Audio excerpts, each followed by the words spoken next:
The dust settled on Main Street as the new sheriff rode into town, his badge glinting in the harsh desert sun. Nobody knew his name. Nobody cared to ask. To them, he was just another lawman trying to tame a town that had buried 3 sheriffs in 2 years. The moment he stepped off his horse, the mockery began. The saloon doors swung open, and out stumbled Big Jack Thornton and his gang, 7 of the meanest outlaws west of the Pecos. They circled him like wolves sizing up wounded prey. Well, Big Jack sneered, tobacco juice dripping from his yellowed teeth. Look what the wind blew in. You lost, boy. The general store is that way. Laughter erupted from the gang. The townsfolk watched from behind curtains and cracked doors, too afraid to intervene, too curious to look away. The sheriff said nothing. He simply adjusted his hat and walked past them toward the jailhouse, his spades clicking against the wooden planks with deliberate, measured steps. Hey, I'm talking to you. Big Jack grabbed the sheriff's shoulder and spun him around. What happened next? Nobody could quite believe. In less than 2 seconds, Big Jack was face down in the dirt, the sheriff's boot pressed against his neck, a Colt .45 aimed at the remaining 6 outlaws who had frozen mid-draw. Gentlemen, the sheriff finally spoke, his voice cold as a mountain winter. Let me introduce myself properly. Don't forget to subscribe and let me know in the comments where you're watching from. Which city and country? I'd love to know. My name is Cole Garrison, the sheriff said, his voice cutting through the silence like a knife. And I suggest you all commit it to memory, because it's the last name you'll want to forget in this town. Big Jack struggled beneath the sheriff's boot, his face turning red with rage and humiliation. The other gang members stood frozen, their hands still hovering near their holsters, unsure whether to draw or surrender. Now, I'm going to give you boys one chance, Cole continued, pressing his boot down harder. You can ride out of Redemption Valley today and never come back, or you can test me and find out why they sent me here instead of another greenhorn. One of the outlaws, a scarred man named Snake-Eye Pete, spat on the ground. You don't know who you're messing with, stranger. Big Jack runs this town. The mayor, the banker, even the preacher, they all answer to him. Cole's eyes narrowed. Then they've been answering to the wrong man. In one fluid motion, he released Big Jack and holstered his weapon. The speed was so fast that several onlookers gasped. Big Jack scrambled to his feet, rage burning in his eyes, his hand moving toward his gun. Don't, Cole warned without even looking at him. I've already given you more mercy than you deserve. Big Jack's hand trembled. Every instinct told him to draw, to put this cocky lawman in his place. But something in Cole's stance, in the way he stood there completely relaxed yet somehow coiled like a rattlesnake, made him hesitate.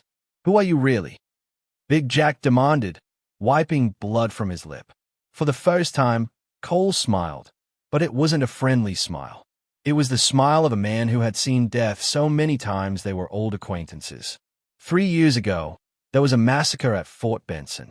60 soldiers ambushed by Comancheros and left for dead in the desert. You might have heard about it. The color drained from Big Jack's face. Everyone in the West had heard that story, but they'd also heard another story about the one soldier who survived, who tracked down every single one of those Comancheros over 2 years and brought them to justice. Dead or alive?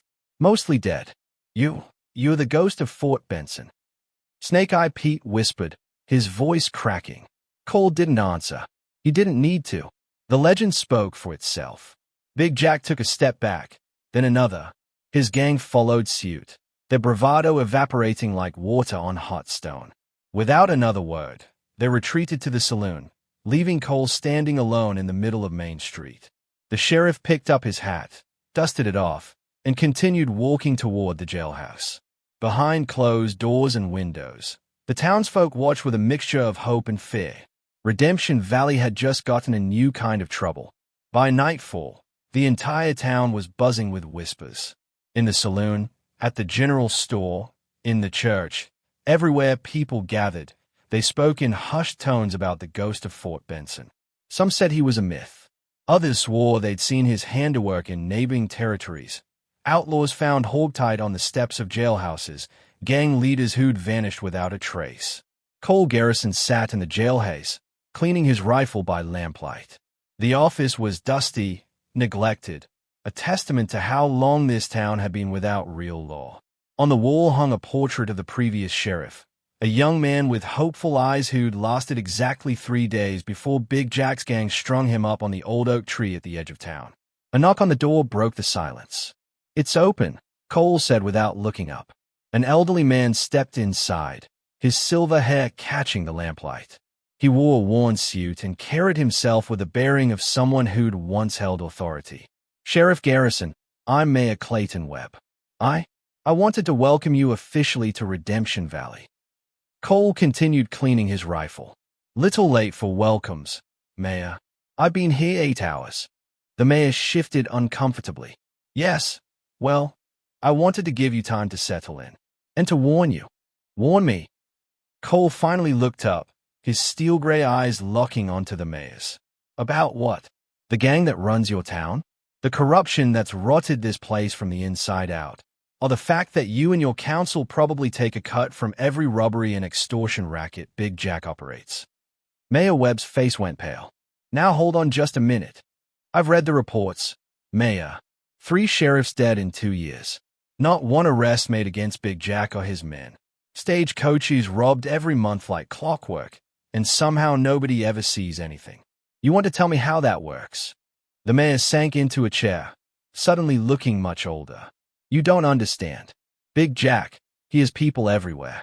His brother is a federal judge in Santa Fe. His cousin controls the territorial militia. If we stand against him, he doesn't just kill us. He destroys everything we've built. Our families, our businesses, our futures. Then why send for me?" Cole asked, setting down his rifle.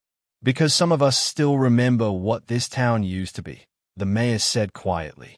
"Before Big Jack came 5 years ago, Redemption Valley was a good place. Families could walk the streets at night. Children played without fear. We had hope."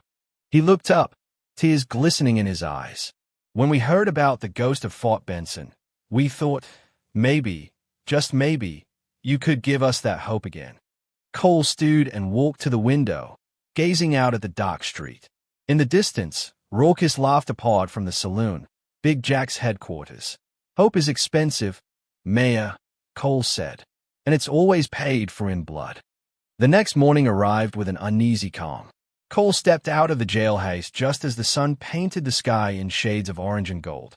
The street was empty except for a few early risers who quickly averted their eyes and hurried past.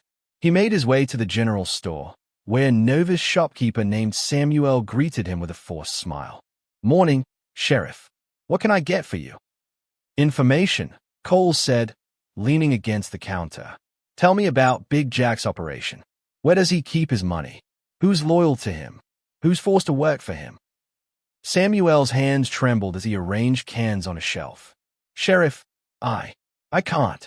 If Jack finds out I talked to you." "He won't find out from me," Cole interrupted. "But he will find out when I shut down his entire empire. And when that happens, you'll wish you'd chosen the right side." Before Samuel could respond, the door burst open. A young woman rushed in, her dress torn and dirt smudged across her face. "Sheriff, please, you have to help. They took my brother." Cole was at her side in an instant. "Slow down. Who took your brother?" "Big Jack's men," she gasped, tears streaming down her cheeks. "My brother Tommy owed the money from a card game. But it was rigged. Everyone knows Jack's dealer cheats. They said if Tommy doesn't work off his debt in their mine, they'll kill him." "They're mine." Cole's eyes narrowed. Samuel stepped forward reluctantly. "There's a silver mine about 5 miles north. Big Jack uses it as a prison. Anyone who crosses him or owes him money ends up working there. Most never come back." The young woman grabbed Cole's arm. "Please, Sheriff. Tommy's only 16. Is all I have left since our parents died." Cole looked into her desperate eyes and saw the same helplessness he'd seen in the faces of his fellow soldiers at Fort Benson, right before the massacre began. He'd been powerless then, too young and inexperienced to save them. But he wasn't that man anymore. "What's your name?" he asked gently. Sarah Brennan." "Sarah, I want you to go home and stay there. Don't open the door for anyone but me. Understand?" She nodded, hope flickering in her eyes for the first time. As Sarah left, Samuel cleared his throat. "Sheriff, that mine, it's heavily guarded. At least a dozen armed men at all times. And it's on Big Jack's private property. You need a warrant, legal authorization." Cole adjusted his gun belt and headed for the door. "I've got all the authorization I need right here," he said, patting his badge. "And Samuel, when I get back, you and I are going to have that conversation about Big Jack's operations. Be ready." The shopkeeper watched through the window as Sheriff Cole Garrison mounted his horse and rode north toward a confrontation that would change Redemption Valley forever. The mine sat in a canyon carved by centuries of wind and water, its entrance a black mouth in the red rock face. Cole approached slowly, studying the layout from a ridge above. Samuel had been right. Guards were posted at every strategic position. 2 at the entrance, for patrolling the perimeter, and more inside, no doubt. But Cole had faced worse odds at Fort Benson. He tied his horse in a grove of cottonwoods and made his way down the canyon wall, using the shadows of late morning to stay hidden. The first guard never saw him coming. Cole's arm wrapped around the man's throat, cutting off any cry for help, and within seconds the guard slumped unconscious to the ground. 1 down, 11 to go. The second guard was smoking a cigarette near a water barrel when Cole's pistol but connected with the back of his skull. The man dropped like a stone. Cole dragged both bodies behind a supply shed and took the second guard's rifle. "Charlie, you out there?" a voice called from inside the mine entrance. Cole stepped into view, wearing the unconscious guard's hat pulled low. He grunted and waved dismissively. "What's wrong with you?" the voice said as footsteps approached. "You forget how to talk." When the guard emerged into daylight, Cole's fist was waiting. The impact sent the man sprawling backward into the mine tunnel. "What the hell?" Another guard appeared, reaching for his weapon. Cole was faster. His Colt cleared leather in a blur, and a single shot echoed through the canyon, hitting the gun right out of the man's hand. On the ground. Now. More guards poured out of the mine, but Cole had positioned himself perfectly in the bottleneck of the entrance. They couldn't all shoot at once without hitting each other. He fired 3 more precise shots, one shattering a lantern that plunged part of the tunnel into darkness, 2 more disarming the closest guards. "Next man who draws gets more than a warning shot." Cole's voice boomed with authority. "I'm Sheriff Cole Garrison, and you're all under arrest for unlawful imprisonment and extortion." The remaining guards hesitated, looking at each other uncertainly. These were thugs and hired guns, loyal only to Big Jack's money, not to Big Jack himself. And facing down a legend like the Ghost of Fort Benson wasn't worth any paycheck. One by one, their weapons clattered to the ground. "Smart choice," Cole said, keeping his Colt trained on them. "Now get those prisoners out, hey. All of them." 20 minutes later, 15 men and boys emerged from the mine, blinking in the sunlight like moles. They were filthy, exhausted, and malnourished. Among them was a skinny teenager with defiant eyes, Tommy Brennan. "You're free," Cole told them. "Go home to your families." As the prisoners stumbled toward freedom, Tommy approached Cole. "Thank you, Sheriff. But you know this means war, right? Big Jack won't let this stand." Cole reloaded his Colt methodically. "I'm counting on it." News of the mine raid spread through Redemption Valley like wildfire. By the time Cole returned to town with the freed prisoners, a crowd had gathered in the streets. For the first time in years, there were smiles on people's faces, cautious, fearful smiles, but smiles nonetheless. Sarah Brennan ran to her brother, throwing her arms around him and sobbing with relief.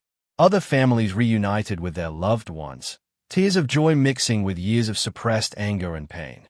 But Cole knew this was just the beginning. He marched Big Jack's captured guards straight to the jail haze, locking them in cells that hadn't held prisoners in months.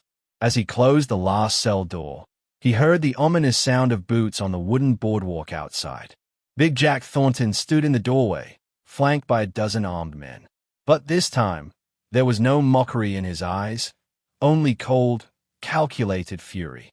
"You've made a serious mistake, Garrison," Big Jack said, his voice low and dangerous. "That mine is my private property. You had no right." "Your private property?" Cole interrupted, pulling out a leather-bound ledger from his desk. This belonged to Marcus Chen, the territorial land assessor. Took me all morning to find it hidden in your saloon.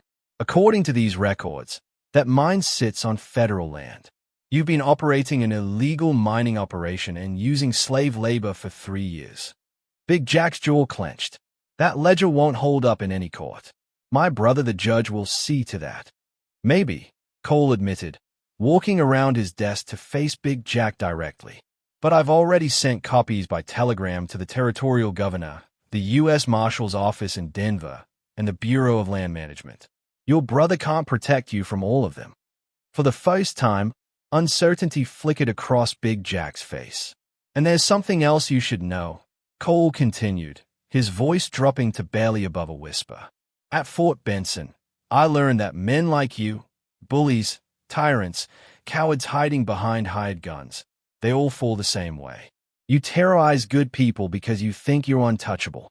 But you're not. You think you can take all of us. Snake Eye Pete sneered from behind Big Jack, his hand resting on his pistol. Cole's expression didn't change. I don't think. I know. The tension in the room was suffocating. Every man present understood that the next few seconds would determine the future of Redemption Valley. Big Jack's hand hovered near his gun, his pride warring with his survival instinct. Then, from outside, a new sound emerged, the cocking of rifles. Through the window, Big Jack could see townsfolk gathering in the street, armed with hunting rifles, shotguns, and whatever weapons they could find. Mayor Webb stood at the front, holding an old cavalry carbine. This is our town, the mayor called out, and we're taking it back. Big Jack looked from Cole to the crowd outside, calculating his odds. For the first time in 5 years, fear crept into his eyes. The standoff lasted an eternity compressed into seconds. Big Jack's eyes darted between Cole's unwavering stare and the armed citizens filling the street. His men shifted nervously, their confidence evaporating as they realized they were surrounded. You're finished, Jack, Cole said quietly. You can go out fighting and take some of these good people with you, or you can surrender and face a judge. Either way, your reign over this town ends today. Big Jack's hand trembled above his holster. Snake Eye Pete and the others looked to him for direction, but saw only a broken man realizing his empire had crumbled. We could still take him, Snake Eye whispered. Then draw, Cole said, his voice cold as winter steel. Nobody moved. Finally, Big Jack's shoulders sagged. With deliberate slowness, he unbuckled his gun belt and let it fall to the floor. The clatter of metal on wood seemed to break a spell. One by one, his men followed suit, their weapons clattering into a pile. Lock them up, Cole ordered. As the defeated gang was herded into cells, the crowd outside erupted in cheers. Children who'd grown up knowing only fear ran freely through the streets. Women embraced their husbands. Old men wept openly, remembering the town Redemption Valley used to be. Sarah Brennan pushed through the crowd and hugged Cole tightly. You saved my brother. You saved all of us. Cole gently extracted himself from the embrace, uncomfortable with the attention. You saved yourselves. I just gave you the chance to stand up. Mayor Webb approached, extending his hand. What will you do now, Sheriff? The territorial governor will want to meet the man who cleaned up Redemption Valley. Cole looked out at the celebrating townsfolk, then at the setting sun painting the desert in shades of gold and crimson. My work here isn't done, Mayor. Big Jack was just one snake. There's still corruption to root out, a town to rebuild, and people to protect. Then you're staying. Hope filled the mayor's voice. For as long as I'm needed, Cole replied, adjusting his badge. As darkness fell over Redemption Valley, lanterns flickered to life in windows. For the first time in years, families felt safe enough to keep their doors unlocked. Children played in the streets under the watchful eye of their new sheriff. Cole Garrison stood on the jailhouse steps, watching over his town. The Ghost of Fort Benson had found a new purpose, not vengeance, but protection. Not death, but justice. In the distance, a coyote howled at the rising moon. Cole smiled slightly. Tomorrow would bring new challenges, but tonight, Redemption Valley could finally live up to its name. The legend of the bullied sheriff who became the town's salvation had just begun. The end. If you enjoyed this Wild West tale, please subscribe to the channel. Drop a comment below and tell me where you're watching from. What city and country are you in? I'd love to hear from viewers all around the world. Your support means everything. Face with cowboy hat and medium white star.